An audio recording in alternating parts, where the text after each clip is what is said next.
Okay, so do you remember how 5 years ago Notre Dame caught fire and pretty much the whole roof burned and then this thing just collapsed?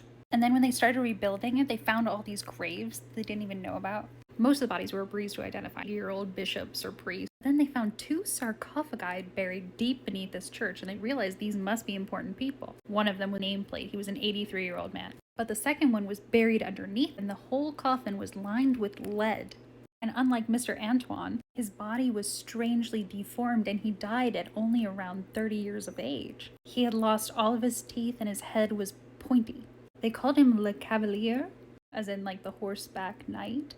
But it was lined with lead, there were no identifying marks, and it's been years. Why had nobody identified this? I was being driven nuts. Thank God for Google alerts. I just set one up for searches for Le Cavalier Notre Dame. A few days ago, I started getting pings galore, because they figured out who the knight is. That's him right there. Just a side note, whenever you talk about Notre Dame and their 8 billion euro renovation of the church after the fire, just be careful to stress that the entire building wasn't destroyed, because if you suggest that it was burnt to the ground, well, not only would you be wrong, but the Parisian tourism industry will send the mimes after you.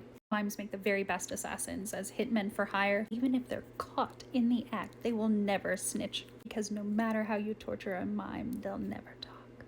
So now the man in this sarcophagus, who had had the top half of his skull sawed clean off, had been autopsied and then embalmed and then encased in lead, was not a knight at all, but Joachim du Bellay, a famous French poet and sonnet writer who had chronic tubercular meningitis, which by the way is a terrible disease. But despite debilitating pain, deafness, losing all of his teeth, and having malformed bones, we think of how the French are romantic and create beautiful language. He's one of the reasons we believe this to this day.